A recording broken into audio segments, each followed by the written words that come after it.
for being here today. To start off our press conference, I'm going to introduce the Chair of Implementation for the GVPI, Sarah Kamisha.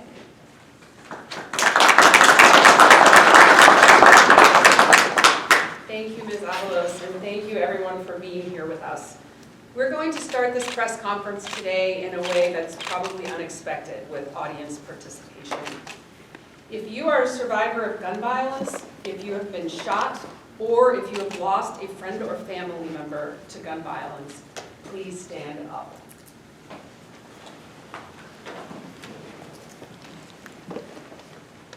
Please look around the room and remember one thing throughout the afternoon as we come together. We are all in this together. Thank you, survivors. You may be seated. According to the Pew Research Center, in 2021, which is the most recent year for which complete data is available, 48,830 Americans lost their lives to gun violence. That is an average of 133 Americans per day. This past Saturday, April 20th, was the 25th anniversary of the shooting at Columbine High School. 14 high school students and 1 educator were taken from us that day. And 2 years ago, many of you stood right here with us in this room as we announced the creation of the Lake County State's Attorney's Gun Violence Prevention Initiative. 1 month and 1 day later, Lake County suffered the worst mass tragedy in our history. We lost 7 beautiful souls that day. Catherine Goldstein, Irina McCarthy, Kevin McCarthy, Jacqueline Sondheim, Stephen Strauss, Nicolas Toledo Sarcosa, and if you're in this room, then you no doubt know those names very well. But in the several weeks that followed the July 4th shooting in 2022, we lost 7 more souls in Lake County, who were residents of our most impacted communities, including 30-year-old Bruno Martinez Garcia of Waukegan. I have been a professional gun violence prevention advocate for both legislative and non-legislative policy change, and I've been focusing on helping make change that will both address the epidemic of gun violence and address its root causes. I've been doing that work for 8 years. And what that means is that for 8 years, I have been sitting with survivor advocates of gun violence as they share their stories of the very worst moments of their lives, with legislators and elected officials in the halls of Congress, in Springfield, and right here in the Lake County State's Attorney's Office.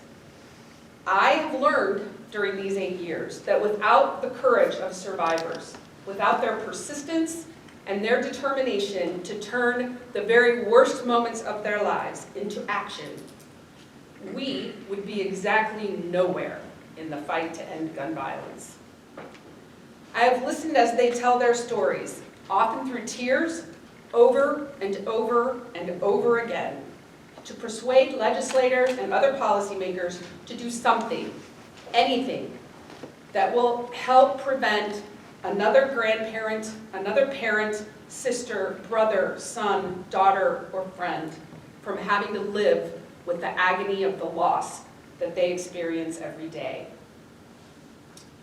On January 8th, 2011, in Tucson, Arizona, U.S. Congresswoman Gabrielle Giffords was shot in the head but survived. We lost 6 souls that day. And then Gabby, after a miraculous recovery, founded one of the most effective gun violence prevention organizations in the country. She has never stopped advocating for an end to gun violence in America, and neither will we. One of my favorite quotes of Gabby's is, "Our shared humanity unites us and gives us strength to overcome any obstacle." Lake County's Gun Violence Prevention Initiative was founded on this very conviction. If every child in Highland Park is going to be safe from gun violence, then we must do everything in our power to make sure every child in Waukegan is safe from gun violence. because we do not have many different gun violence problems in America. We have one gun violence problem, and we are all connected, and we are all in this together. What happens in my community matters to you. What happens in your community matters to me. And the only way forward towards peace for us is, as Gabby says, to have each other's back. The GVPI in the Lake County State's Attorney's Office is our answer to that urgent need. Now please, everyone, stand and join me in a moment of gratitude to the survivor advocates who are our true north in the fight to end gun violence. And join me in a moment of silence in honor of the 6 lives lost at Gabby's side, of the 7 lives lost at Highland Park, of the 7 lives lost in Waukegan, North Chicago, and Zion in the weeks following July 4th, 2022, in honor of the 15 lives lost at Columbine, in honor of the 133 lives that we will lose in America today, and in loving memory of the friends and family of the survivors who are in this room with us today.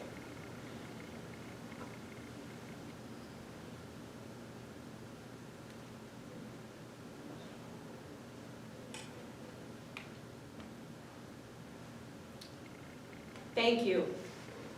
Please be seated if you wish.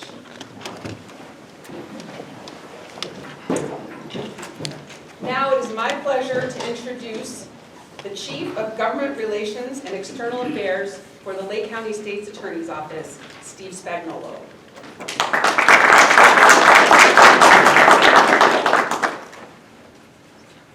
Thank you all for coming today. My name is Steve Spagnuolo. I'm the Chief of Government Relations and External Affairs for the Lake County State's Attorney's Office. I'm also a survivor of gun violence. I was 3 years old when I lost my father to armed robbers. And in 2018, I was robbed at gunpoint by 3 assailants in broad daylight with several colleagues. That moment could have turned deadly in an instant, but we were lucky enough to walk away uninjured.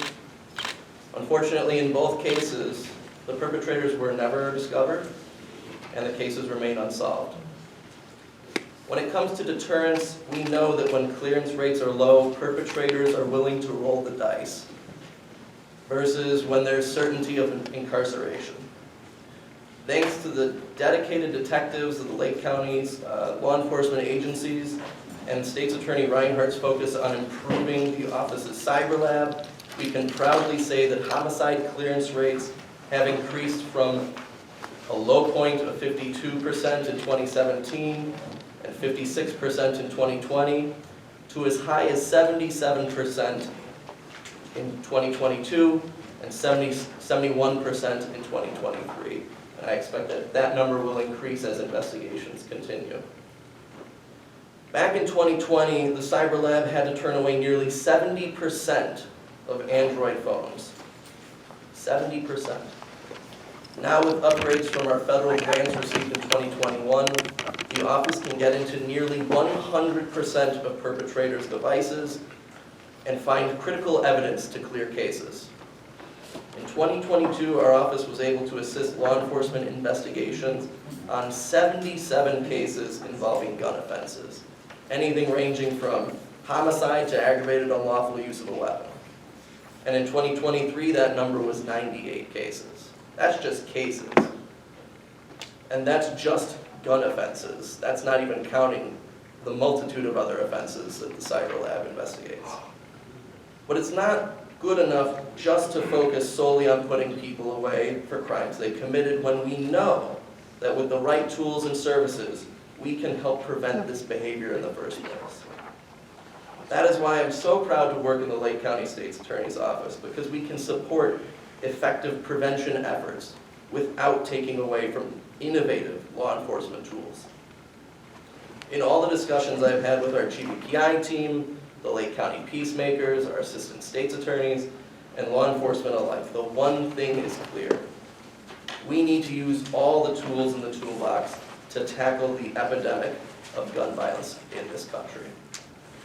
State's Attorney Reinhardt is the first prosecutor in Illinois to oversee an innovative and proactive violence prevention effort such as the GVPI, which is already showing tangible results barely 1 year after its first street outreach workers were hired. We know that there will be ebbs and flows in violence, but for right now, we should hold on to hope. Hope that this multi-pronged approach is working and that we can make a lasting difference in our communities.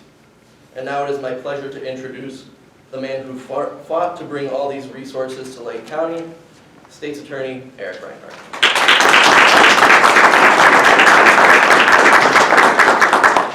Good afternoon, everyone. Thank you so much for being here. It means so much to me. My name is Eric Reinhardt. I'm the Lake County State's Attorney. I will be brief. Gun violence has devastated too many Lake counties and American communities for too long. The Lake County State's Attorney's Office is committed to finding and then deploying resources that will make communities safe tonight, tomorrow, and decades into the future. We are here today to present an ambitious, comprehensive, and life-saving plan.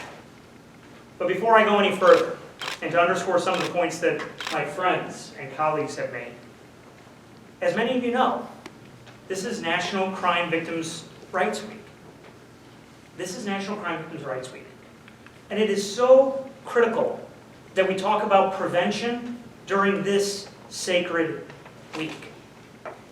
The office has increased victim support through various programs, expanded the number of support professionals, and held more victims' rights forums than ever before. We have more counselors, we have more bilingual lawyers, we have more therapists than ever before for all victims, but especially for victims of gun violence.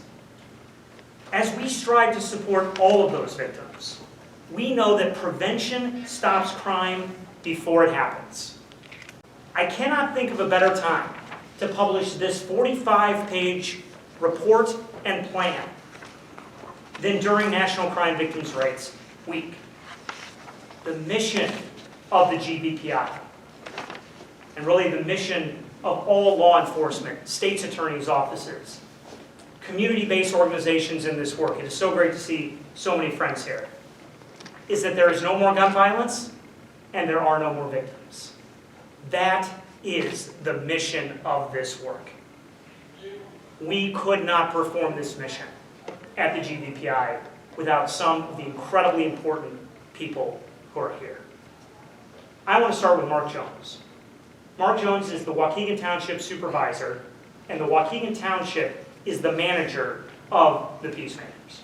Mark has been an unbelievable partner in this work from beginning to end, and has been one of the thought leaders as we deploy this work out into Waukegan and beyond. It is run by the Waukegan Township, but we work in many areas. Thank you, Mark. We also have, Mark is doing the fiscal work that couldn't be done without a few of the other people in the room. Without Congressman Brad Schneider and the federal grants that he has helped us, without State Senator Adrienne Johnson and the state funds that she has assisted with through ARPA dollars, without State Representative Rita Mayfield and the further assistance of state dollars, we would not be able to execute this plan. Mark's team wouldn't have anyone to put out there without those dollars. Congressman Schneider, Senator Johnson, Representative Mayfield, and to all of the amazing people on the Lake County Board who gave us the seed money, thank you very much. And I promise I'm almost done, because really it's the different parts of the plan that I know we're all here to talk about today. And it is also our friends and partners in law enforcement. We have the unbelievable privilege to work with amazing police departments that believe in this prevention work. It is truly a team. As I look out and I see the chief of the Zion Police Department, Eric Barton, the chief of the Waukegan Police Department, Edgar Navarro, and the chief of the North Chicago Police Department, Boz Perez. They are here and have been supporting this work since the beginning. But you also have in the plan the support of our 3 mayors in the 3 most impacted areas. Mayor Billy McKinney from Zion, Mayor Leon Rockingham from North Chicago, and Mayor Ann Taylor from Waukegan. Without those individuals dedicating community resources and government resources, we cannot do this prevention work. As Sarah Konishnik talked about this, the gun violence plague that has crossed all demographic groups, that has crossed all financial barriers, that has crossed this country from Hawaii to Maine and from Florida to Seattle, it is clear that a comprehensive team-based approach is necessary. And that is what we are seeing right here in Lake County. I think unlike other parts of the country, maybe even unlike other parts of the state, we are not divided in our work here. We are united in our work here to end gun violence of every type in Lake County. The prevention work that you will hear about today is one of the many initiatives undertaken by the office, and I want to conclude with a few remarks on this. Because as I think about law enforcement, as I think about our federal and state partners, as I think about that teamwork at the base of our work, we also have to say that no solution is mutually exclusive to another. Let me say that a different way. Prevention solutions that you're about to hear about do not preclude increasing law enforcement tools, which Steve Spagnuolo spoke about, and they do not preclude increasing accountability in the courtroom. We have built the first violent crimes unit in the office's history to focus on murders, shootings, and armed robberies, and our experienced prosecutors work closely with the very police departments I mentioned to increase the clearance rates, which Mr. Spagnuolo spoke about. We have now moved from the 50s in 2020 to the 70s when it comes to homicides in Lake County. And that is also only done through teamwork, working with law enforcement on night 1, increasing the cyber resources that you've heard about. Solving these cases equals accountability. Bail reform also allows us to end the revolving door of the jail. Weapons offenders are held in the jail without being able to use their cash. This hold and the ability to use cash creates accountability. We are seeing results. 41% decrease in homicides in the 3 areas where our unbelievable peacemakers have worked, and 44% decrease in non-fatal shootings. These are exactly the type of results that you would expect to see. And I'll conclude with this. Sarah Konishnik brought this idea forward to our team several years ago now. And when you study this evidence-based approach to prevention, you will see that in the neighborhoods it has been used in, it decreases gun violence by 25 to 40%. And that is exactly what we are seeing in Lake County.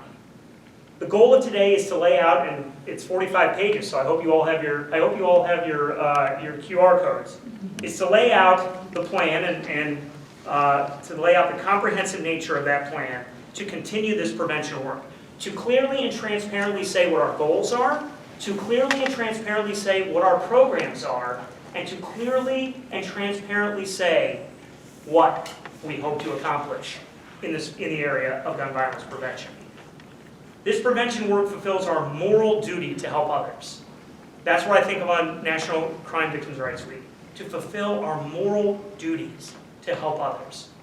Whether it is survivors in need of trauma-related services, whether it is domestic violence survivors in need of better red flag laws, or whether it is youth in need of mentoring services. By working together as one community, we can end gun violence now and for future generations.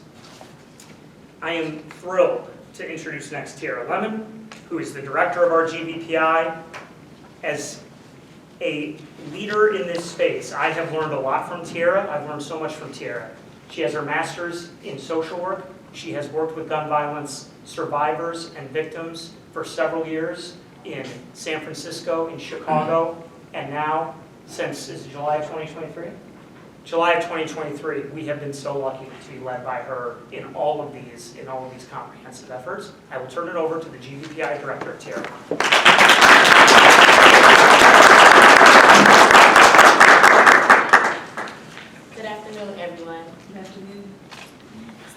Attorney Reinhardt, thank you so much for that warm introduction. My name is Tiara Lemon, and I am the Director of the Gun Violence Prevention Initiative in the Lake County State's Attorney's Office. I am truly honored to stand before a room full of superheroes. And yes, I said superheroes.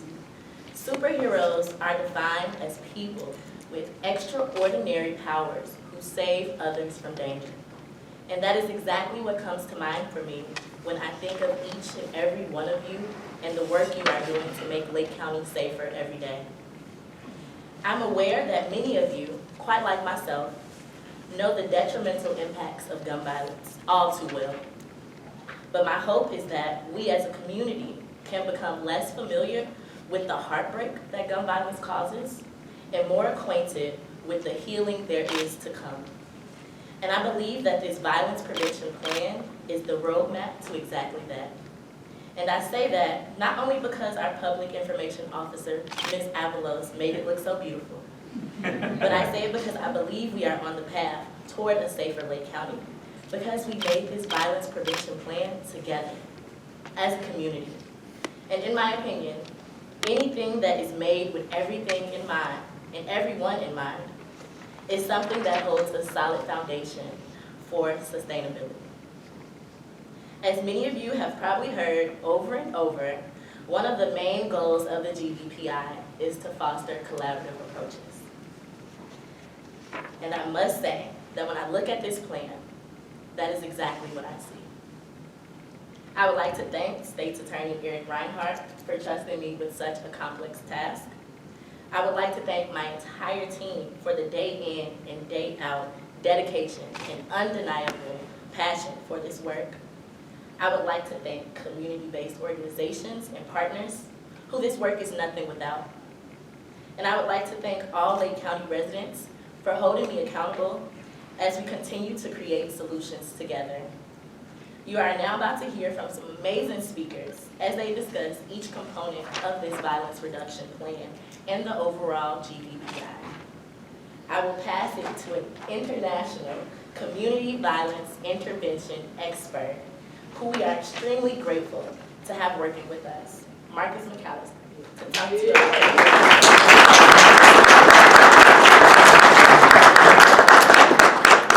I appreciate that, Tiara.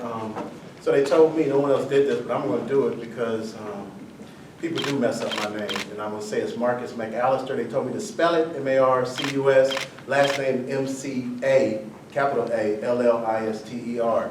For many years I said McAllister, and people put two C's in there. And my grandfather used to tell me, boy, you need to say your name right. So it's good old McAllister, right? But my name is Marcus McAllister. As she mentioned, I run a company called McAllister Consultancy and Training, and we were tasked with the job initially from that seed money from the county to help get the intervention part of the GVPI started. I'm an individual that's been involved in violence prevention efforts for over 2 decades now.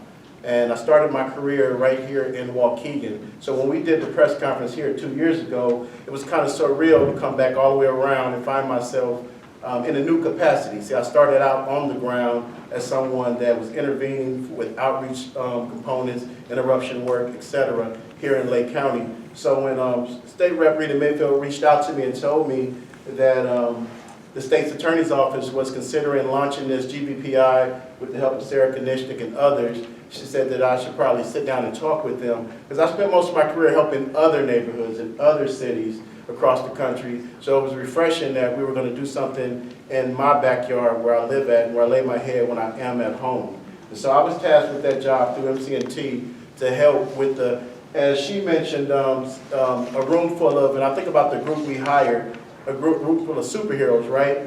But I would like to say a lot of, and I'm speaking about the Lake County Peacemakers through the leadership of Mark Jones and his organization. I would say that they were superheroes, but many of them themselves were like their own version of a Thanos before they got into this work. If those that watch Avengers, you know that Thanos was the enemy of all the superheroes that was out there. So I think it's ironic now that we have credible messengers, those that once were part of the problem, now they're part of the solution that are doing the work. One of the biggest things I love about the implementation and the intervention work is the group of individuals we hire. I'm a big fan of giving a second chance to individuals to make their community better and change their life, because it did it for me. And I find myself meeting heroes, like Tierra was saying, all over the country. And so when I got a chance to sit down with the Lake County Peacemaker, we went through a rigorous process of hiring panels, finding the right individuals, making sure that we could cover a lot of ground between the areas of Waukegan, North Chicago, and Zion. We went through various forms of training, 40 hours of violence prevention training, 40 hours of management training, booster sessions. We even have an upcoming training for some new staff that we're going to be bringing on, and we want to continue to strengthen our efforts for the Lake County Peacemakers. Although the GVPI is made up of a lot of pieces, I'm speaking on the piece that I have poured my time into, which is kind of a core. I mean, I work on the national level, so I'm proud of Lake County for looking at this from a comprehensive lens. So I'm proud of that. We need all the pieces of the puzzle to get this thing done. But for someone who's been working across the country and know this work inside out, you have to have a strong base of interventionists, what we call boots on the ground, to start no matter what that ecosystem looks like. Because you can have all the resources in the world, you can have all the pieces in the world. If you don't have that intervention piece, then you're not going to be able to get to the people that really need to be got to, so we can slow them situations down. So I'm glad to hear that the area has experienced a 40% reduction in shootings and homicides, and that's amazing. The thing about like what I noticed here in Illinois, which I was so glad, because Lake County could have easily been like, well, this isn't Chicago, we don't need to invest money in something like this. It's more than just investing in stopping violence. You're investing in a brand new ecosystem that is being received all over the country. Anybody in here that doesn't know about CVI, all you need to do is Google it. One of the titles that I hold, also I'm the implementation specialist as far as training for the intervention team, but I also am the Dean of Students for a newly CVI Leadership Academy that we launched at the University of Chicago. So a lot of money in CVI is coming on the ground from ARPA dollars and all these other spaces, and they came to various cities. And so we wanted to make sure that leaders were equipped to be the best leaders as they build out those ecosystems and build out those teams. And I'm proud to mention that Tierra Lemon is one going to be in our next cohort, which starts in May. And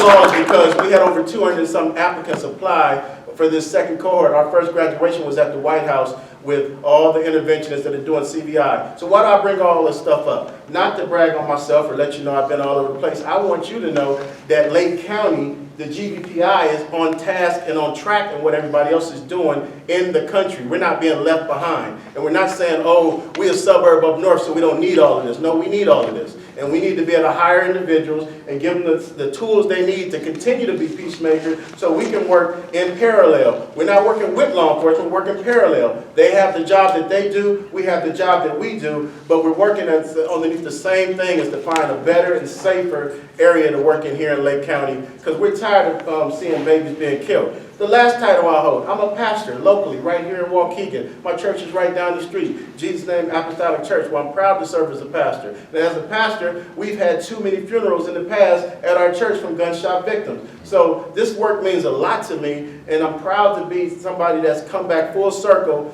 after 20 years of doing the work on the ground to now being that advisor, that trainer, and also a person that can work out and use a little hometown magic to make sure one of our own was in that academy that so many people wanted to get in. But she highly qualifies, because one of the things about being in an academy, you had to come from something that was trying to look at things comprehensively. That's what the GVPI was doing. And so it was an easy pick for us to say, yes, we need Tierra to be involved in this national cohort with 30-something cities, 35 students throughout the country who start in May at the University of Chicago. So once again, it's an honor to be here. I definitely at the end take any questions, but we've been doing our part. One of the things I told State Attorney Reinhardt was that you got to have patience with this.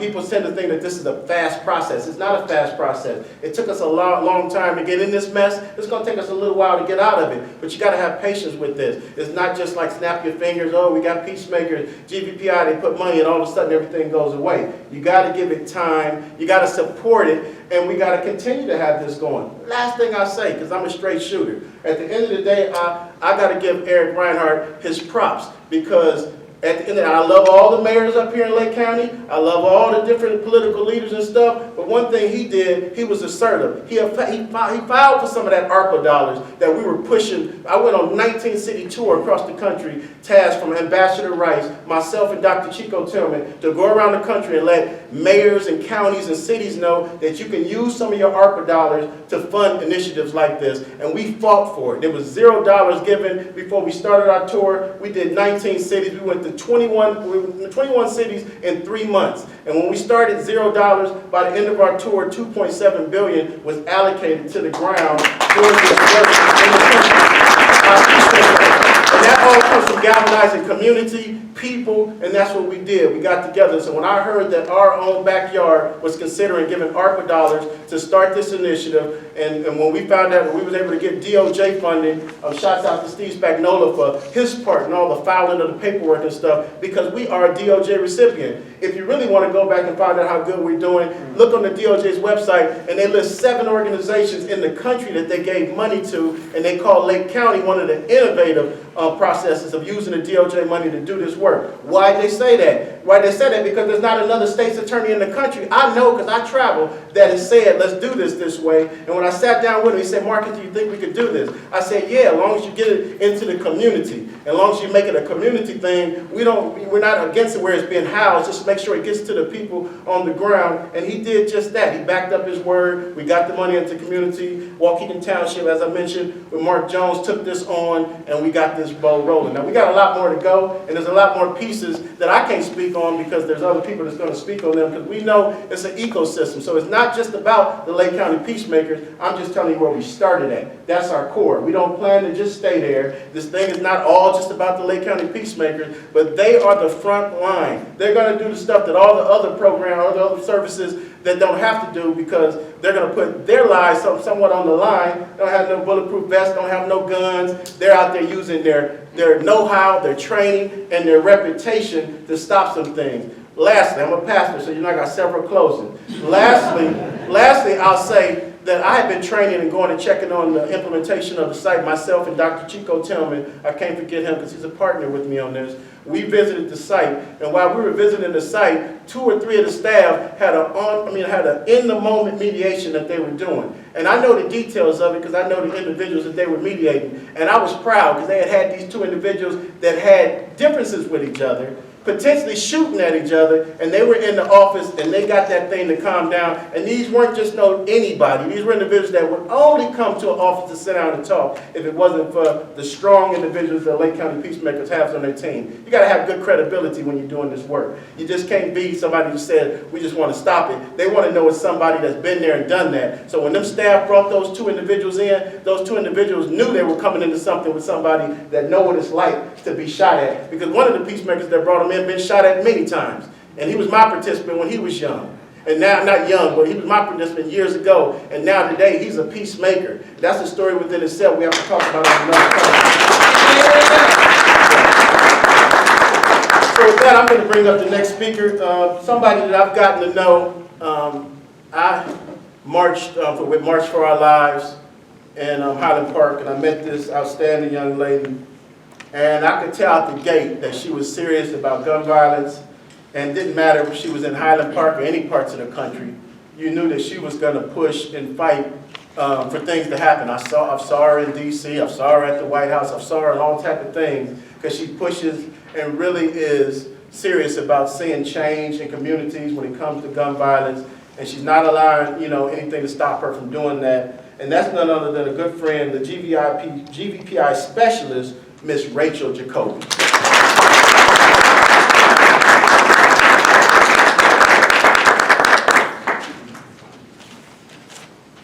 Thank you, Marcus, for the kind introduction, and thank you for all the work that you do for our county. We're lucky to have you. Good afternoon. My name is Rachel Jacoby, and I'm the Gun Violence Prevention Specialist on the GVPI team in the Lake County State's Attorney's Office. I will be speaking today about the restorative justice component of the gun violence prevention plan, partly because I, like this office, believe in the principles of restorative justice, and partly because I spent 10 months writing my graduate thesis at Harvard on how Lake County can integrate restorative justice practices to prevent and respond to gun violence here in Lake County. Restorative justice is defined as a practice that examines the harmful impacts of an action and determines what can be done to repair the harm that was caused while holding the person who caused that harm accountable. Our work in this space is values-driven. The state's attorney's office believes that no one should be defined by the worst decision or mistake they have ever made, and that the principles of restorative justice, accountability, repairing harm, and a victim-centered approach should apply to all Lake County residents to promote healing, advance racial equity, and increase community safety. Our office believes in restorative justice not simply for ethical and philosophical reasons, but because it is effective. Research shows that restorative justice diversion programs reduce recidivism and help communities heal more effectively than the traditional criminal justice system.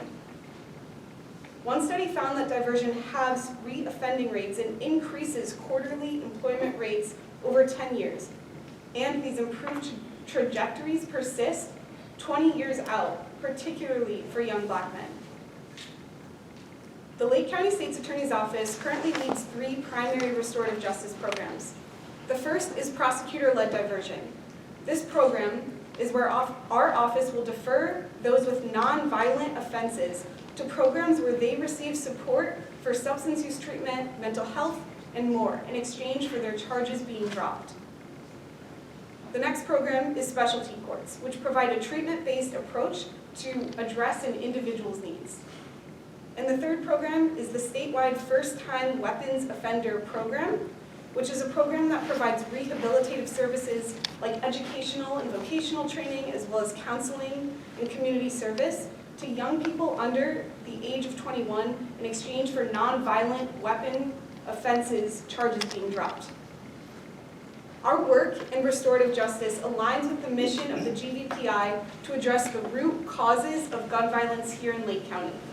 This includes expanding access to mental health services, investing in violence prevention and conflict mediation work through the Lake County Peacemakers, offering mentorship services to high-risk youth, and providing education and job training opportunities to individuals at the greatest risk of gun violence.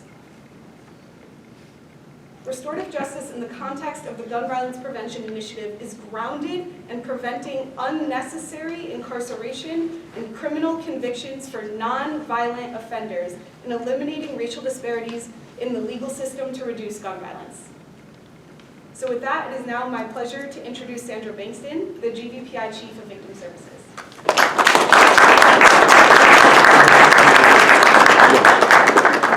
Thank you so much, Rachel, for that introduction.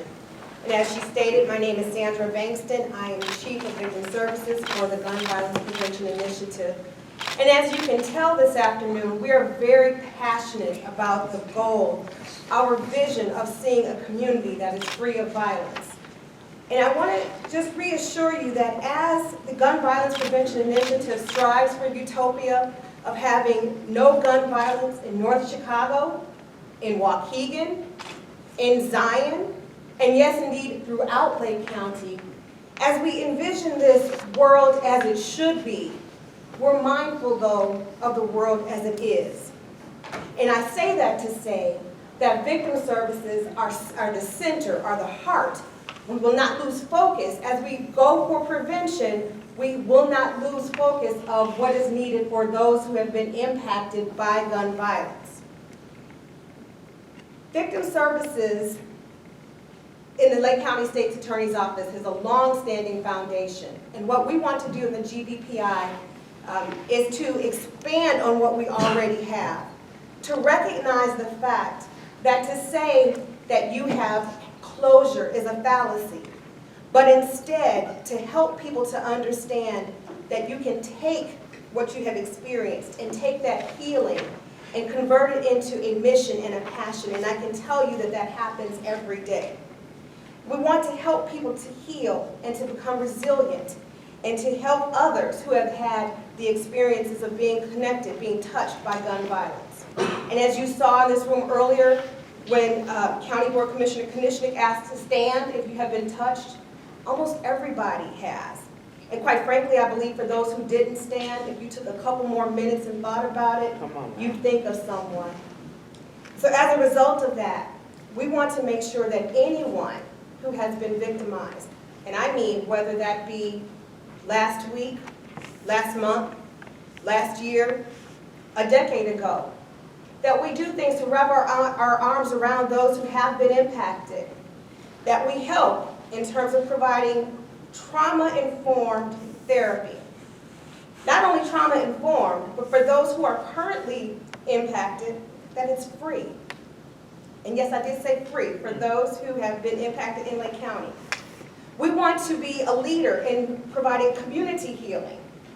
Also, to help those, as our director, Tierra Lemon, so eloquently stated, our superheroes in the Lake County Peacemakers, to provide support with them. Because let's be very clear.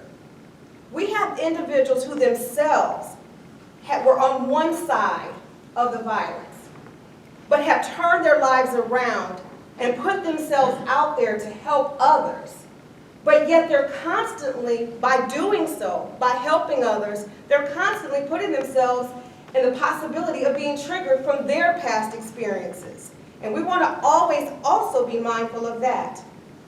We want to look at the gaps in service that exist, and for that reason, the Gun Violence Prevention Initiative team as a whole, and the Victim Services as a specific unit, welcome the input, welcome conversations about what you as community members see that could help us do a better job of providing those services.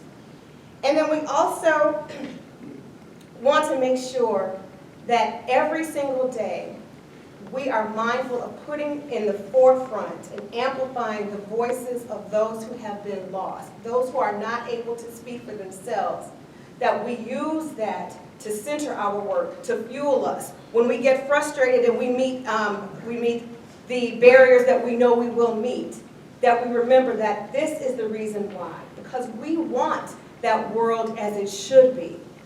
And while we're dealing with the world as it is, we have to keep pushing forward. So for that, I thank all of you who are listening and attentive. I ask that you make sure, because let's be honest, not everybody understands what peacemakers do. Not everybody understands this vision of the Gun Violence Prevention Initiative. So please, if you have understood it, if this mission and this goal resonates with you, run back and tell your friends. Tell your family members, because we need everyone to understand and to lend their support in whatever way they are able.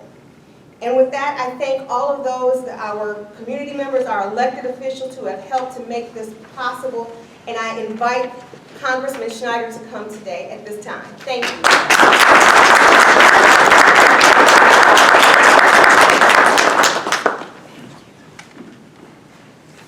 Good afternoon. Good afternoon. Sandra, thank you. And thank you for the inspiring words. State's Attorney Reinhardt, Steve Spagnuolo, Tierra, amazing work. To my colleagues.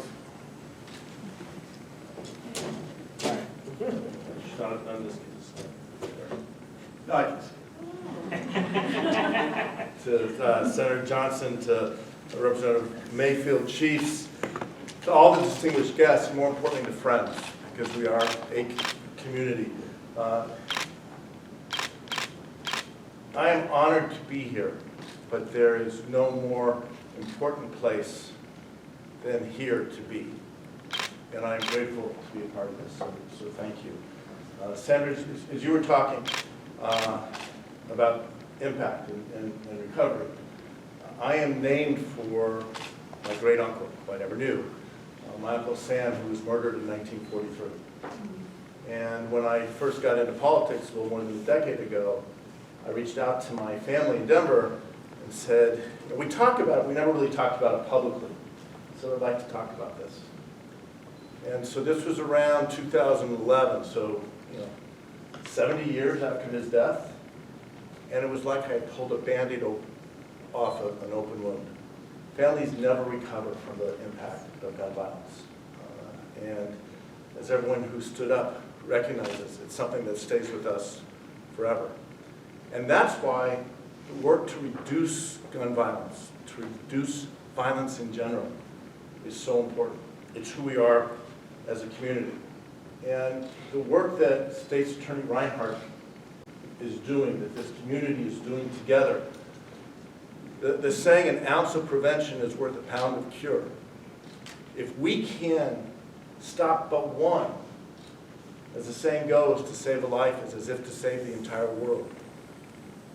And another saying, we have a lot of sayings here, is the proof of the pudding is in the tasting. You can just look at the numbers here on the chart. We're seeing that reduction in violence. And that's why this is so important. But it doesn't happen just because of an idea. It happens because of the energy and the work of the people. So Marcus, as you're talking, and Rachel, as you're talking about bringing people together, people who have lived experiences, who have credibility, who can talk to young people and make a difference. And I'm looking at people who are friends who are doing this every day in this community. I want to thank all of them. That is how we reduce violence. To show the people in our community that not only do we have a concern for their future, we have a stake in their future. And that's why I was proud to help bring federal dollars. $3.6 million has been invested into this program. 3.2 of that have come from federal programs. $1.5 million from a federal grant. Another $1 million from ARPA funds. And $750,000 that I was pleased to bring as part of the congressional project funding requests.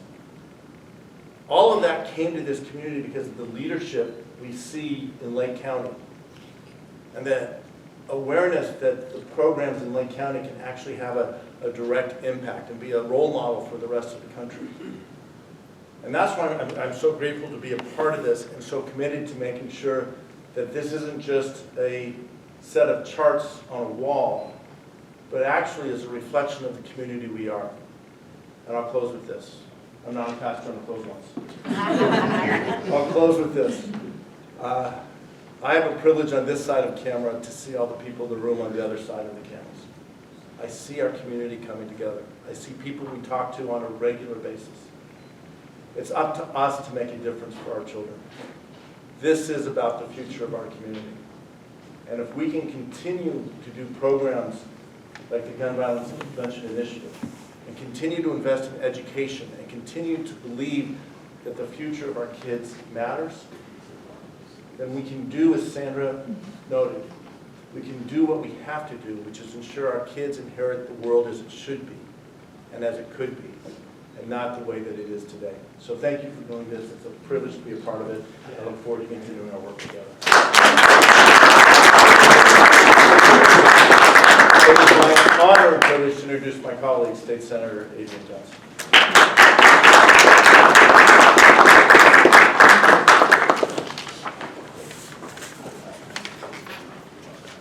Thank you, Brad.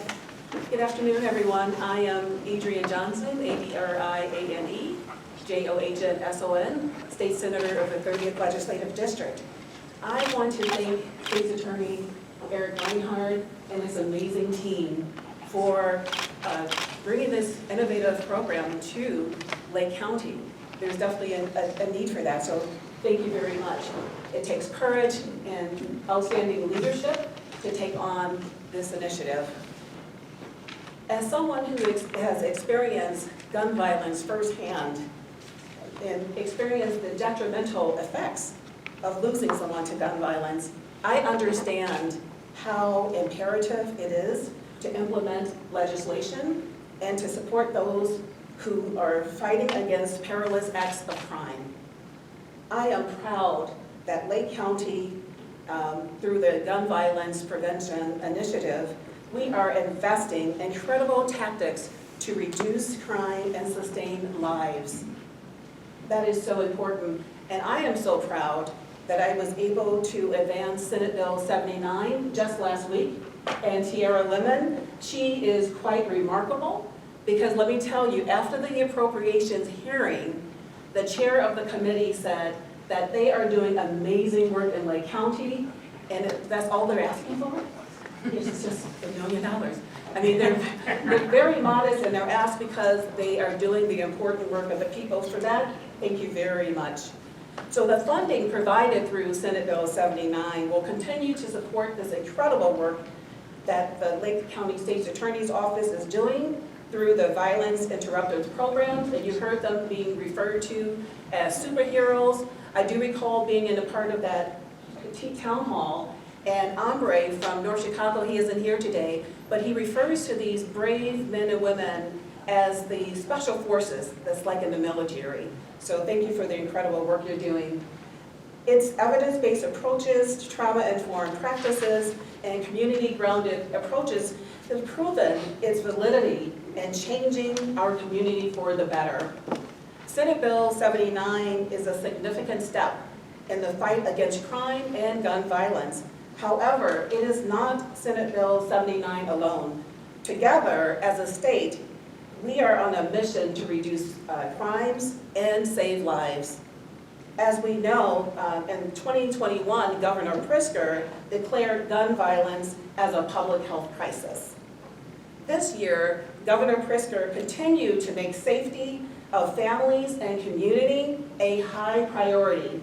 An example of that, in the fiscal year 25 budget, it includes $200 million to the Restore, Reinvest, and Renew, or R3 program, $280 million to build up the Reimagined Public Safety grant program, $3.1 million funding for trauma recovery centers. In addition to this, we know through research that children who are often bullied may do more to endure the trauma, and then they will go on and bully other people in school. So we want to make sure we prevent that, and there is an additional $150,000 increase in funding for bullying prevention. It also includes appropriation to continue funding the Violent Crime Witness Protection Program, and we know this is incredibly important because it incentivizes witnesses to come forward so that we can solve these crimes. And also $1 million for the InfoNet. It is a national recognized web-based data collection and reporting system for victim service providers. We know the numbers and the harrowing statistics, but now it is time that we bring justice to the names, families, and friends of loved ones who have succumbed to such violent acts. By supporting the Gun Violence Prevention Initiative, we are one step closer to bringing justice and hope to these violent acts. We will no longer see this occur in the future, is the hope. And then again, just to highlight Senate Bill 79 and the work that the state is committed to doing, together we hope to end gun violence, as you heard from so many people before me, and to build a better community that enables mothers and fathers to see their sons and daughters grow and give citizens in the Lake County, throughout Illinois, the right to live.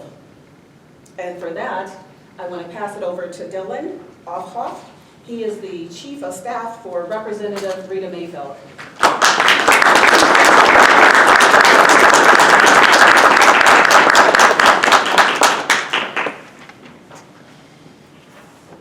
Good morning, everyone, or good evening. I really can't say much that already hasn't been said. The work that this GVPI does, all the directors, the specialists, you know, the therapists, and all of the elected officials, and specifically the community, which makes this possible. Thank you from the bottom of our hearts for this, you know. Unfortunately, Rep. Mayfield couldn't be here, but truthfully and truly, she really does cherish the tremendous and transformative work this GVPI does to actually making our community safer and decreasing violence. You know, as our federal rep, Brad Schneider, said, you know, if we're really able to impact one, that can impact countless lives, you know. So moving forward, Rep. Mayfield really does truly appreciate this partnership, and she looks forward to building upon it in the future. Thank you all for having me today, and God bless you all for your work. Thank you.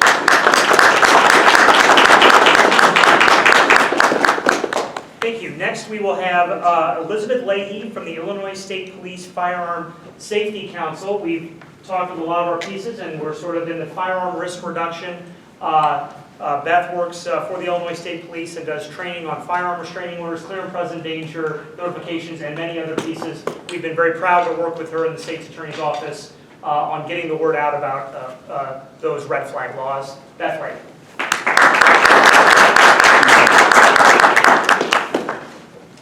Good afternoon.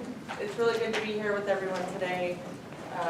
My name is Elizabeth Leahy, that's Leahy, and I am the Firearm Safety Counsel for the Illinois State Police. I run an office called the Office of Firearm Safety within ISP. The work being done in Lake County with the official launch of this specific and targeted plan aimed at preventing gun violence is exactly what is needed to fully address the national and enormous societal plague of so many people being critically injured and dying by firearms. Whether those firearm-related injuries and deaths are tragic accidents, violent crimes, or suicides, we know that many, if not all, are preventable. The Illinois State Police has worked closely with the Lake County State's Attorney's Office to expand the use of two important tools that fall under the firearm risk reduction bucket of this multifaceted plan that they're introducing today. The first tool is clear and present danger reporting.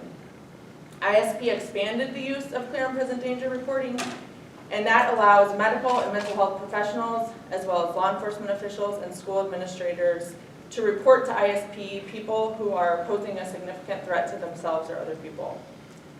ISP is then able to revoke their FOID card if appropriate and work with local law enforcement to ensure that any firearms that they have are relinquished and made safe, and that they're unable to purchase firearms moving forward. The second tool is the firearms restraining order. ISP is working to increase awareness of the firearms restraining order, which allows individuals, including law enforcement officials and family and household members, so importantly, anyone is able to access this law, to intervene at critical times to remove an individual's access to firearms when they are acting dangerously and putting themselves or other people at risk.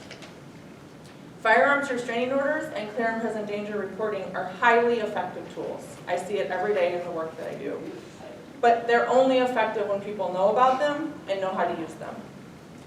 ISP has increased awareness by developing partnerships all around the state of Illinois, and I'm so excited to see the work going on specifically here in Lake County. And we've been able to partner with the Lake County State's Attorney's Office to expand the use of these tools. In just the last year, we have partnered with them to provide trainings to medical and mental health professionals, school social workers, school administrators, law enforcement officials, as well as the general public, to ensure that everyone knows that these tools exist and that they know exactly how to go about using them. Through the use of these tools, I know that we've prevented suicide. I know that we've prevented violent crime. And we do that by removing firearms before something terrible happens.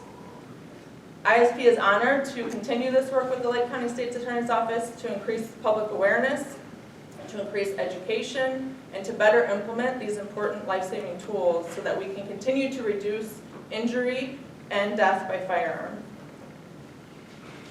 And next, it is my honor to introduce two-time Emmy-nominated spoken word artist, as well as GVPI Youth Outreach Coordinator, Trey Baker.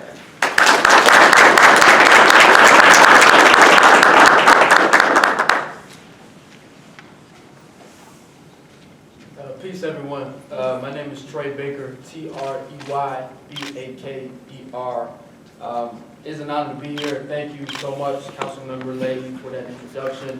Thank you to State's Attorney Reinhardt and our Executive Director, Tierra Lemon, and Regional Superintendent, Dr. Michael Carner, for bringing me on board to lean into our youth engagement work for the GVPI. Being a young person myself, at 21 years old, youth engagement and youth empowerment work is near and dear to my heart, particularly through the lens of storytelling. Our philosophy of our two flagship programs that I'm going to briefly get into is social emotional learning. Speaking to our educators, speaking to our building principals, the need for social emotional learning education, mental health education is a huge point of our two flagship programs, really leaning into teaching the whole child, cultivating their identity, learning a multitude of skills, building building their intellectualism. What are they becoming smarter about? And then building their criticality. How are they reading the world? Today we have, I'm proud to speak upon, again, two of our flagship programs. Number one being the My Brother's Keeper Alliance. When I was in high school, I was a part of MBK, and it gave me the mentors and resources to be able to find my purpose and passion. The MBK Alliance stands for My Brother's Keeper. It was started by President Obama in his last term of office to address the persistent gaps facing boys and young men of color.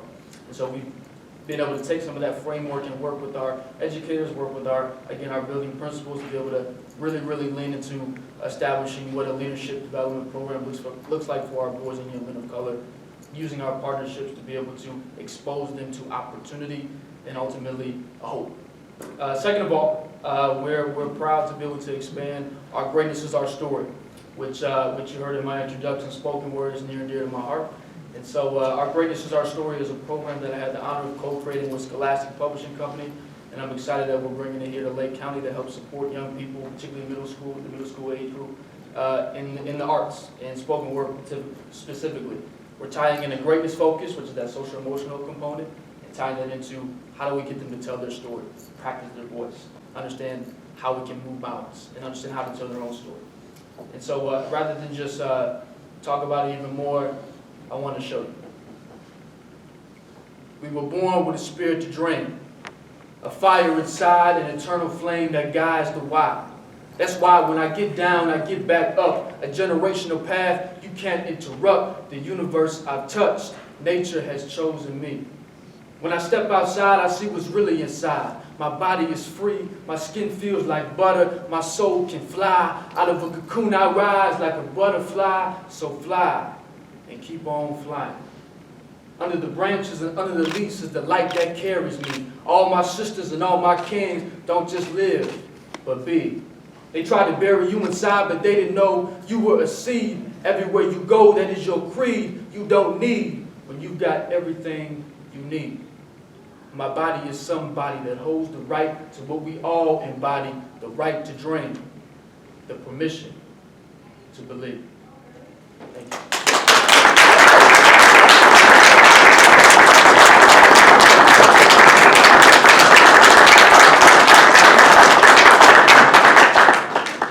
With that said, I am privileged to be able to introduce SGA Therapist Coordinator Ricardo Tavar Vega to the podium.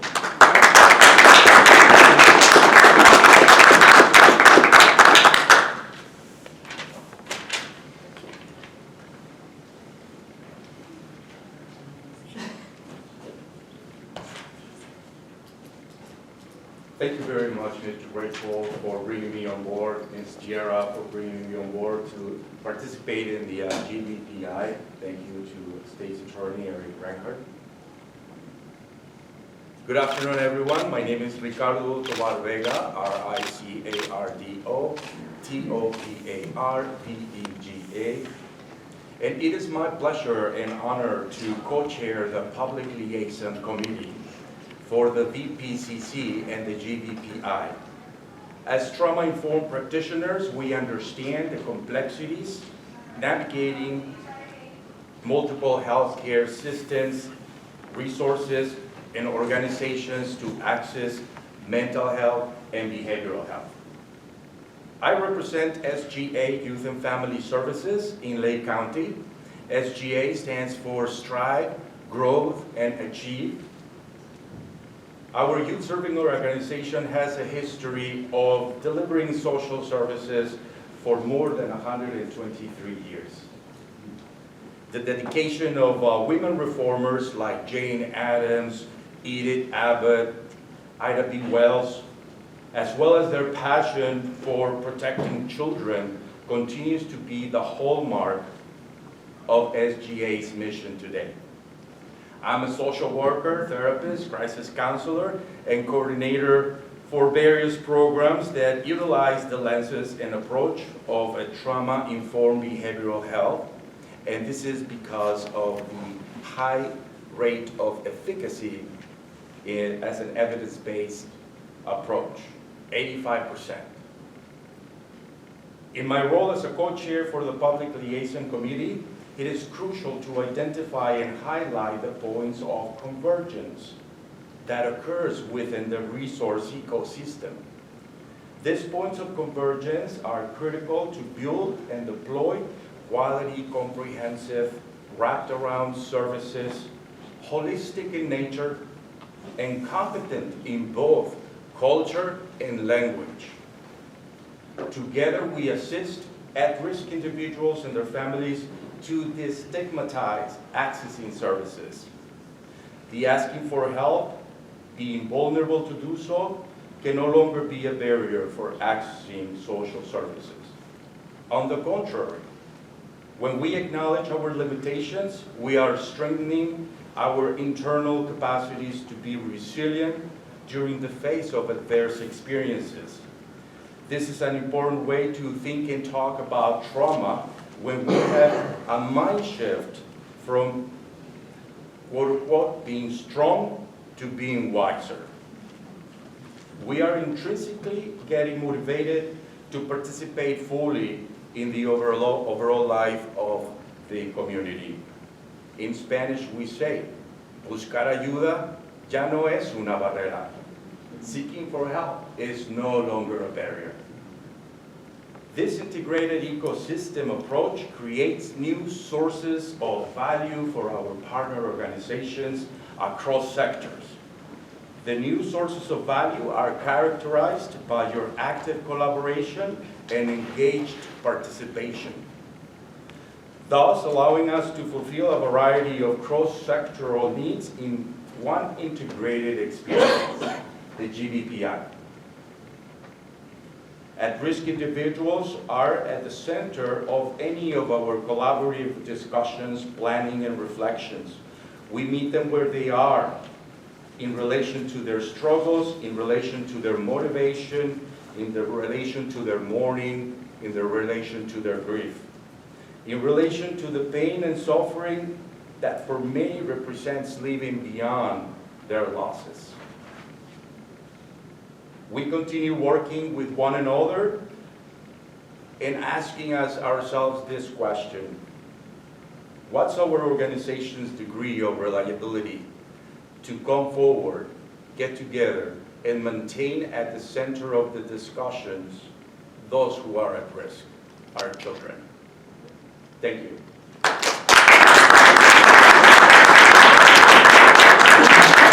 And with that, I'm going to pass it on to Director Tara Lamont.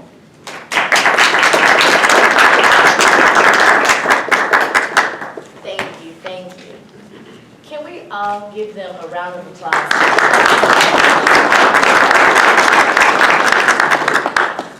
What you have just seen, this is the work. Most importantly, this is how the work comes together collectively. I hope that after hearing about each piece of our puzzle, you see that we are intentional about having a multidisciplinary approach to preventing gun violence. Again, thank each and every one of you for your help in developing this violence prevention plan. Now let's continue to implement, because not only are we all experts in our own way, we will continue to use our expertise in every space. Thank you, and I will now open it up for questions.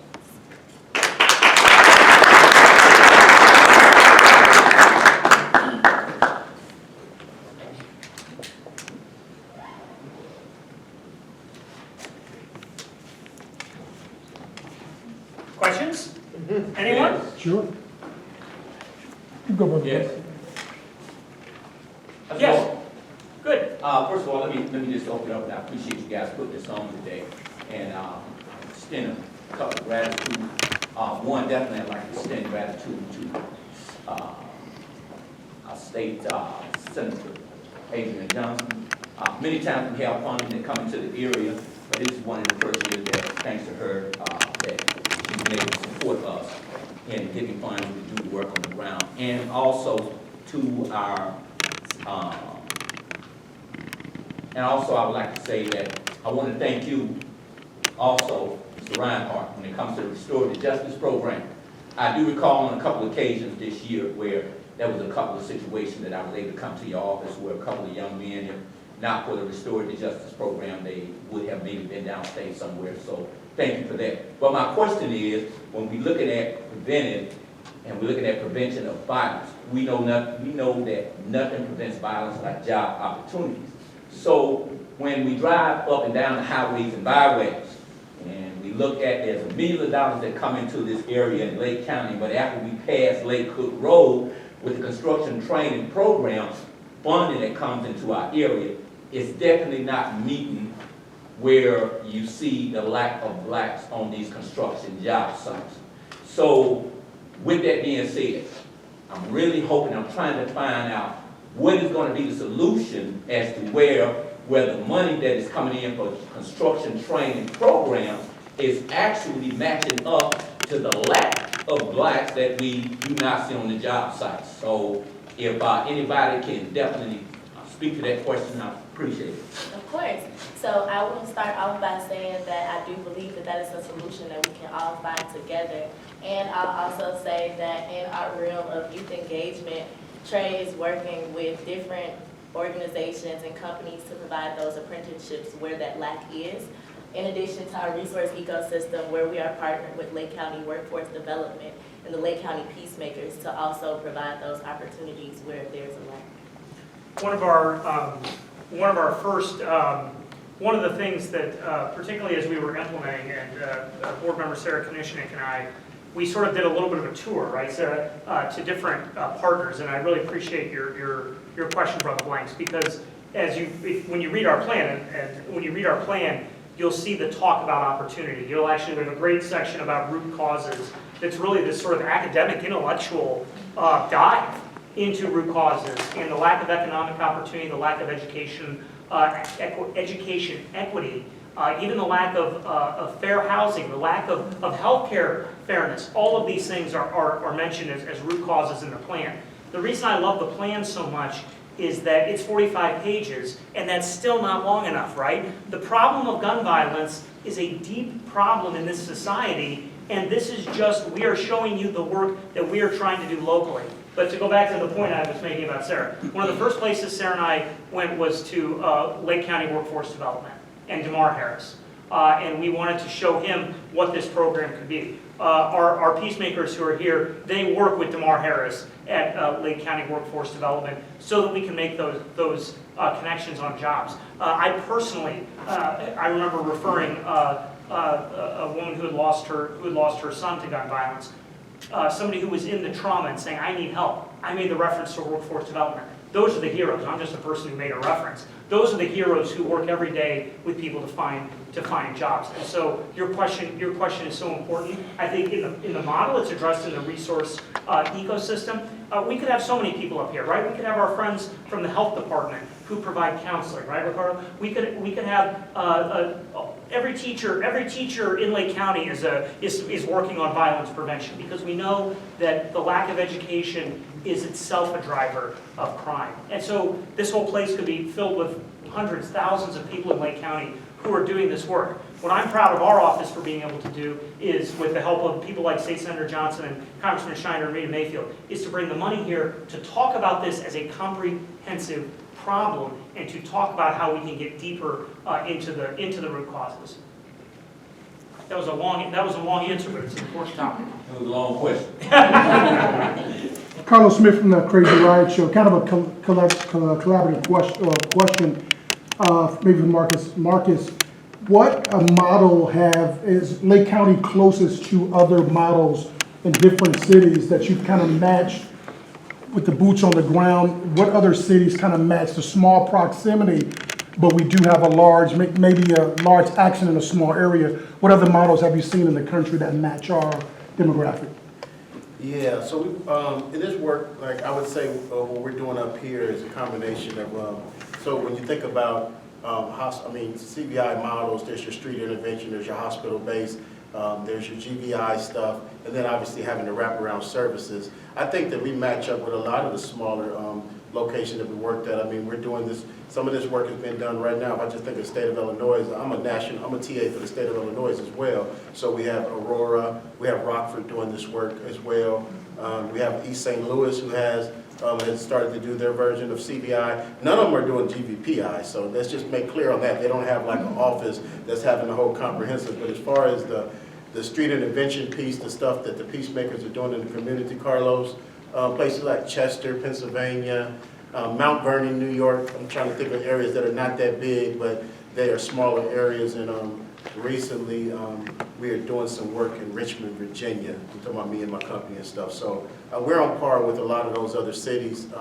And we're taking, me being somebody that's been in space forever, I don't have to depend on one particular model. I helped create one of them, which was one of the biggest in this country, which was kind of like the public health model through my years at Cure Violence.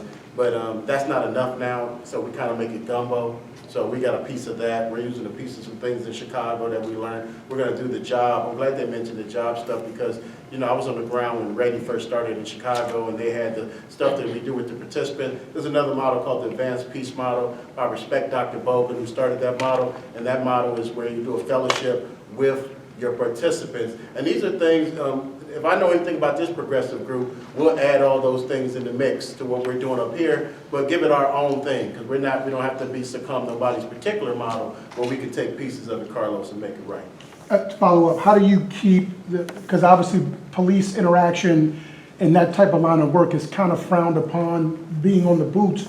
How do you keep that line clear, but also because it runs along the same path, but how do you kind of keep that line clear away from crossing over into law enforcement, but still working with law enforcement? Is that difficult to do, and how do you do that? Well, I love the question, because at the end of the day, we got a job to do, they have a job to do. There's pieces that work there with everybody doing their part. It boils down to the people you hire.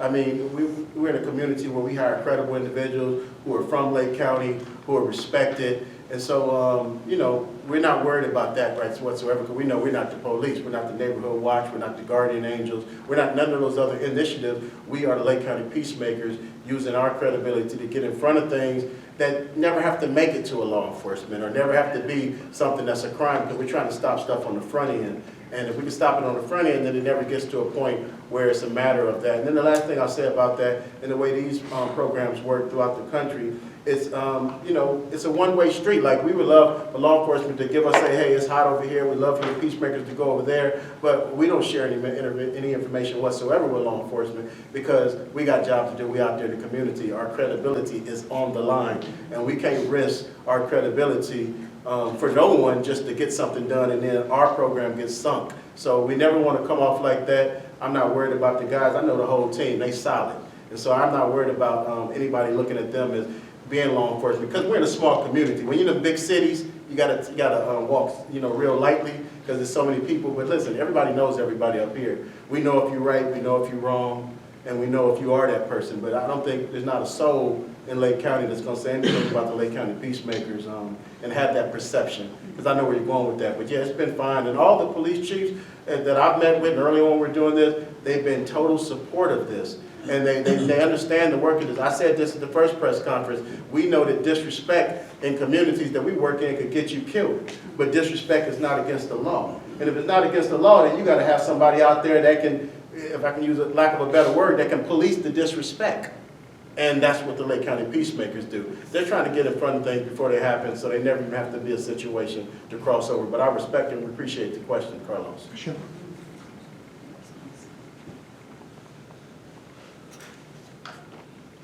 Well, since no one else is out, I do got another for Eric. Come on. How do you, when you first started the process, I was at the first press conference, I remember, how does That one was longer, by the It way. was a while ago. No, but I'm saying that Oh, it one was long. than this one. Yeah, it was. How has the output 2 years later from that time, from your perspective of getting the ARPA dollars, now being at this point, what is your feel on it? If you could give me a temperature from what you saw to what it is, how's it played out for you? There's more work to do. Every instance of gun violence is a tragedy. Every shooting that occurs could end up being a murder, right? Every shooting that occurs could end up having someone hurt. We are just starting this work. We are just starting this massive collaboration. And we are just starting, I want to thank the people who make the phone calls and the law enforcement officers who respond to them to get the statistics. We don't have a comprehensive statewide statistics computer system yet. We're working on that down in Springfield. We don't have something where we can run an Excel spreadsheet and I can tell you exactly how many incidents of gun violence happened on a Monday in 2022, right? That's how it should be, right? Mm-hmm. And so we need to have this comprehensive approach so that we can look at trend lines. But at the end of the day, it's what Sandra Bankston said. We are here to wrap those who are in need, who are in trauma, with love, and I love that she said it, free support, free help, free care, because every one of these instances of gun violence is a tragedy, and it leads to trauma, and Tiara has taught me a lot about this when it comes to this public health idea, that it is something we have to look at from all perspectives, and that the trauma from gun violence itself drives other gun violence. So we need to have everybody on board. We have so many government partners on board, everything from the mayors to the county board members. The county board members are always asking us to come up and talk more about what we're doing because frankly it's their investment, right?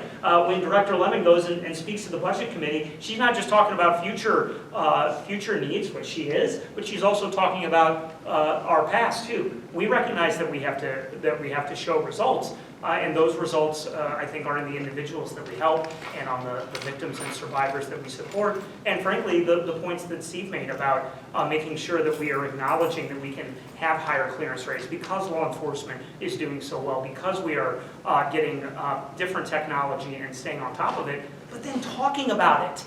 This is our report card. Clearance rates are our report card. Crime statistics are our report card. And that's what government should do, and that's what everybody here is dedicated to doing, is having transparent results.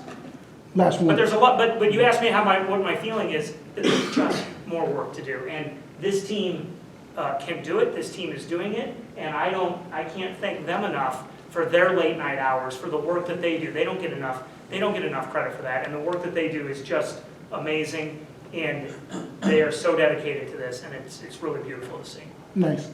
Tiara, how do you guys plan on, obviously 2 years in, is there a marketing plan to get the information out more in a bigger way, maybe at a macro level, not micro marketing, but is there a macro marketing scheme, but to get the information out to the community, to know what this is, these numbers I see, do you guys have a plan for that?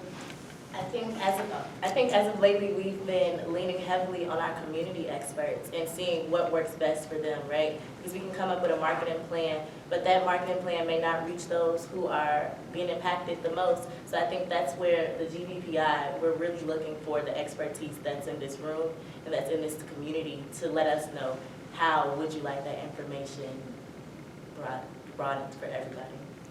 Yes, that was part of my question. My name is Romeo Atwood. I used to be a manager at Waukegan, and I never heard of this program. I've been out of Lake County for about 10 years. The only time I heard about something revolving this is through like the city, like when you go get a link card, or if you file for unemployment. That was the only way that I heard anything about like the workforce, that y'all help people get jobs. But like the people that's in between, before they fall that low, need to get this information as well. I'm unemployed right now, and I feel like I can do most of this work that y'all speak of, But I never got the information to fill out the form, go to the training. I never heard anything of it, So I would like to know too, how do you get the information to the people that's in the middle before they fall to the bottom, Yeah, well, so the work is, that's a great question, thank you very much. So the work happens in our schools with Trey and Dr. Michael Karner, our amazing regional superintendent, who's a sort of centralizing force. Many of us here have met with school superintendents to get this work out.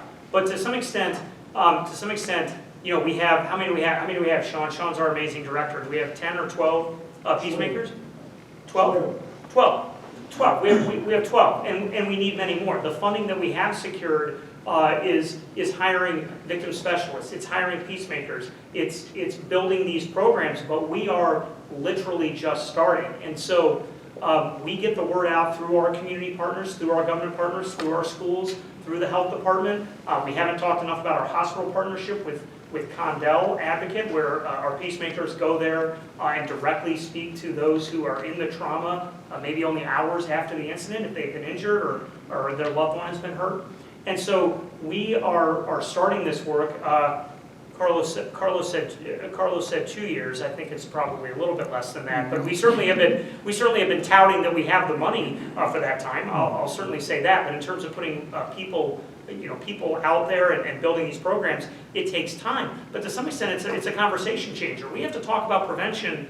I hope the way that we're talking about it today, and we have humility about it too. As Tiara said, we want to learn from everyone else, but we think this is the conversation. We think this prevention approach is the way to do it, but we have to work harder at reaching the people who are in between, which is exactly why I think it should be in a prosecutor's office, right? Because we can find an individual in our restorative justice who's been charged maybe with a nonviolent crime or a crime stemming from addiction or a crime stemming from mental health, but before they move further down that road of gun violence, a risk of engaging in gun violence, we have the services for them earlier in time. That's why I think a prosecutor's office is so great about it, because we have so much information in the middle about the services that people need.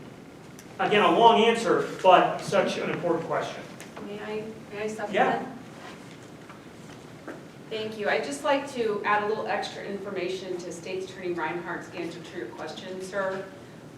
This is the question that keeps me up every night, because I believe so deeply in the model that this team has built, and I want desperately for everyone, not just in Lake County, but all over the state and all over the country, to understand what we're doing, how we do it, why it's better, why it's collaborative, and everything that we do takes money, and everything that I want to still do, which I just described, takes money.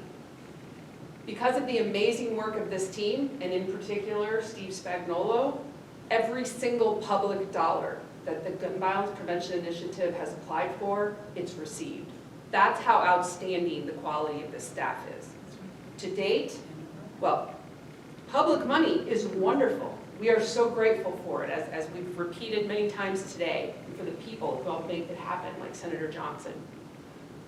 But public money comes with strings attached. There are certain things with public money you can do, and there are certain things with public money that you cannot do. And in order to do all of the things that you're asking for, sir, all of the things that I want, in order to get the word out, that costs money. Sarah Avalos is outstanding at the PR work for the entire Lake County State's Attorney's Office. So what she's doing for us is on top of everything else that she has to do. And I don't believe she has a staff. Am I right, Sarah? Does anyone report to you? No. It's all her, okay. We have yet to date to receive even 1 penny in private funding for this innovative program that we are doing here and building in Lake County. It is time for the philanthropic community in Lake County, which has historically done so much to support gun violence initiatives in Cook County, and please keep doing that, all right? We want that support to continue to flow to our partners in Cook County. But I'm here to ask you, and I'll get on my knees if you want, if you are a philanthropist in Lake County and you care about helping us end gun violence, please reach out to us. We need your support. We need that money to spread the word so that people like the gentleman in the back there don't have to learn about what we're doing today, 2 years after we got started. Thank you. One other question. I'd like to pose this question. I'm sure it's an unpopular question to pose towards law enforcement. But our organization, Black Abolition Movement for the Ground, we've been on the ground doing this work. Come 2025, it'll be 30 years of violence prevention using the arts. The question that I have, when we look around the country and we look at the various police shootings, I guess my question would be, because a lot of times we like to look at violence, or I would say a lot of times we look at gun violence from the lens as though we put it at the front doorstep of the community, but we look at the various police shootings that are going on around the country. How do we bring a balance? Because when we talk about gun violence, we don't want to just look at it like it's all coming from the community. How do we utilize or implement something as a part of this program to try to help deal with the police shootings? I mean, that is gun violence. And I don't know if it sounds like an unfair question to you guys as law enforcement, but when we talk about gun violence, we have to address all boundaries of gun violence, and that is to include overzealous. I won't say all law enforcement, but we do have our areas of overzealous police shootings in the area, and we like to see, when we address gun violence, we want to deal with every aspect of gun violence to include that as well, overzealous police shootings. So how would we deal with that as a component? Well, certainly the law enforcement leaders I have worked with are as dedicated as any law enforcement professionals I've ever seen to everyone's safety. It has not been said by me, and I want to give credit, I believe it was to a Chicago police leader who said that law enforcement runs towards the danger.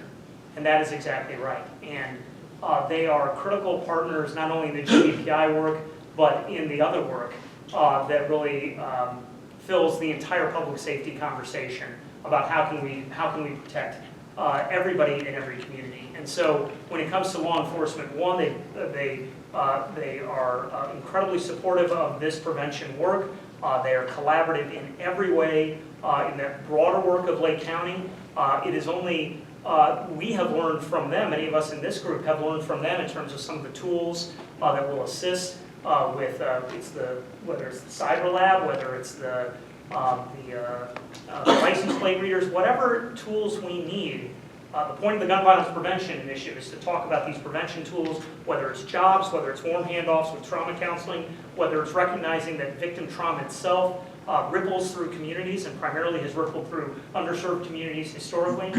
When it comes to your specific question, we are certainly watching all of those statistics. I don't think that's ever been done by a state's attorney's office. When you read the plan, Brother Blanks, you'll see that those are counted and tracked as well. We have 1 to 2 a year, and those are investigated by either outside agencies, the Illinois State Police, the Major Crimes Task Force, and then turned over to our office. So we certainly look at those cases as tragedies, and I think law enforcement looks at those as tragedies. They don't want anyone to die, but people obviously have a right to protect themselves, and the cases that are police officers where we find them to be justified, those are in my opinion, people who are protecting themselves, and frankly, we have civilians who protect themselves with guns. All of this is too much guns though, right? We are awash in guns in the United States, and we have a lot of social problems too. And when you put those social problems and the racial disparities and the economic racism and the deep structural classism in our society, and you put those together with millions of guns, you're going to have the gun problems that we have in the United States. And we have to talk about it in that way and begin to peel back those root causes and just say out loud that when we have too many guns and when we have too many social problems, those things are going to collide in gun violence. Thank you. All right. Oh, yeah. So my question is this: where does the homicide clearance rate fall into this prevention initiative regarding holding law enforcement accountable for solving homicides? Meaning, you know, what? Hold an accountable. I mean, yeah, go ahead. I'm sorry. No, go ahead. So, like, coming from a victim standpoint position, having an unsolved case for my child, right? You know, looking here, I can personalize, 2022, 2023, my son was murdered in 2021. It's like, gosh, just missed it, right?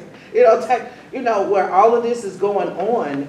And, you know, are we training law enforcement to be compassionate, understanding that the more murders that they clear, the more trust that can be gained within our community, right? You know, they say, bring information, tell us, tell us, tell us. So when we tell it and it's dismissed, that doesn't make anyone want to tell it, right? Because it is dismissed. So it's like, okay, is there any consideration for training of the law enforcement agencies to be more compassionate and understanding for families that have these unsolved homicide cases, right? And again, just knowing, you know, the harder that you work to solve this will definitely bring about the trust that is needed, right, towards law enforcement, because yes, it's part of a culture, right, to where we resist and we're afraid of, we don't trust them. But what are they doing to build the trust within the community? So, every law enforcement interaction that I have been with, where we've been in these situations where people are devastated, and as a father, I can't imagine losing a son, a child, to anything, let alone gun violence. Every time at least I have been in those interactions, they have been top-notch. They have been first-rate. They have the trauma-informed approach. There are new programs, for example, in Waukegan. I want to thank Chief Navarro for the work he has had with respect to bringing social workers in. Chief Perez and Chief Lund are doing the work at their Community Resource Center, and Chief Barton and Zion has been dedicated to this work for as long as I've been working with him as chief. I have seen law enforcement leaders have that compassionate approach, and the individual law enforcement officers have that compassionate approach. But we know that solving these cases, first and foremost, is there for justice for those like yourself who've lost a loved one, justice for those who have passed, and to bring those offenders to justice. In terms of training, I would always defer to law enforcement. In terms of additional training that can always be done, we always have a trauma-informed approach. We are increasing victim services in this office, and I think law enforcement is increasing victim services to make that connection, because I think you're completely right about the credibility of the community, about the credibility of the system being at stake when it comes to unsolved cases. And the reason we talked about those numbers was not only because it's important to have those metrics, but also because we recognize that they can still go up. We want 100%. Every police officer and leader that I work with wants that to be 100%, because that's how we're going to make people safer, and that's how we're going to make people whole, or start to make people whole, right? When it comes to solving. But I think the GVPI is a perfect place to have that conversation about trauma-informed approaches when it comes to supporting survivors and making sure that law enforcement is also engaged in that. And that's why our victim specialists that we are literally hiring with this grant money are going to work with law enforcement right away. Before I became state's attorney, I got to say this so you have a point of contrast. Before I became state's attorney, victim specialists were not assigned to cases until they were filed, which means you wouldn't have a victim specialist that you could get a hold of in the state's attorney's office. The filing of a case is different than when the case occurs. And so because of Coroner Bannock, and I see Chief Steve Newton here, who is the leader of that program for Coroner's Office, our Coroner's Office tells our victim services when somebody has passed. We're not waiting, and law enforcement is working on catching the offender. They're working on a lot of cases. The Coroner's Office is a centralizing place, sadly, for all of these incidents. The Coroner's Office now connects the victim services so that we are supporting everyone when a homicide has happened, which is different from when a homicide is filed. That's only one reform I can tell you about. There's a ton more to do.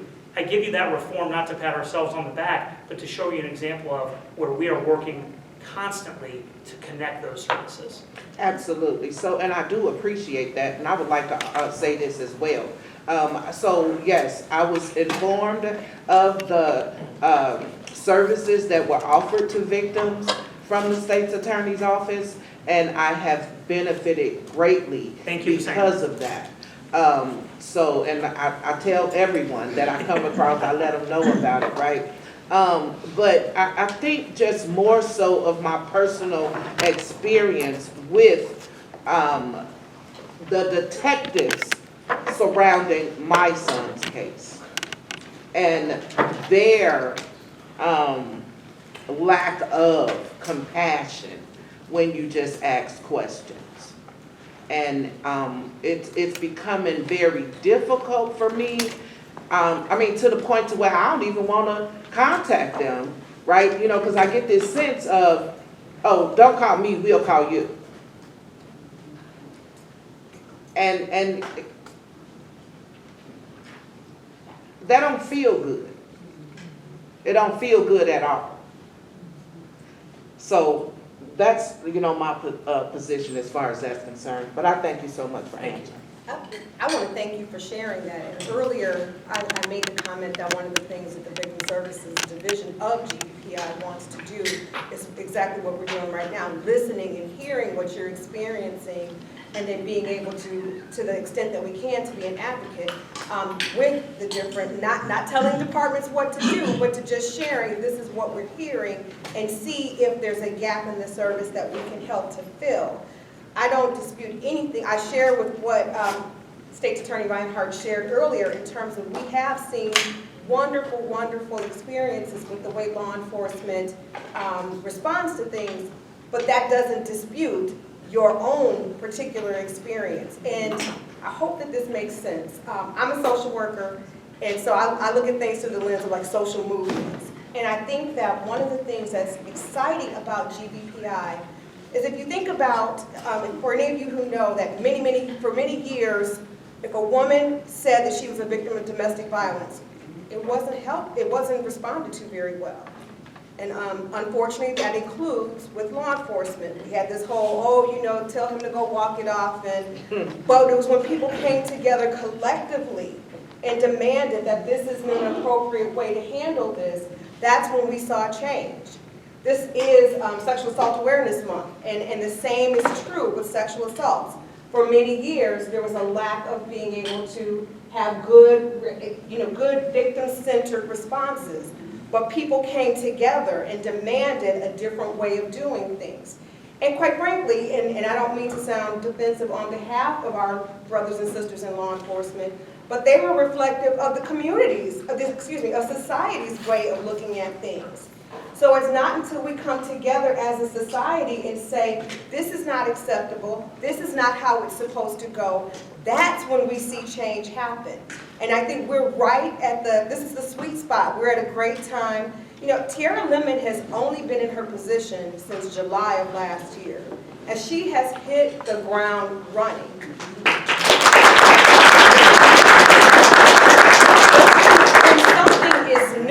It takes time to build that foundation, and it's almost like just when you're ready to go build and add another floor, so wait, the cement hasn't set on ground one. So it is going to take a little bit of time, but I think, you know, we have Waukegan, North Chicago, and Zion Police Chiefs here today, and the communities that GVPI is focusing on first are those communities, and we can hope and pray that having them on board is going to help them to be the ambassadors in law enforcement. Because the reality is, you know, I was about to use the expression game speaks game, but what I'm trying to say is law enforcement recognizes law enforcement and are going to hear law enforcement louder than a social worker. So we will do our part, and we will try to help to change that culture, but I think we have ambassadors right here in the room who are also going to help with that.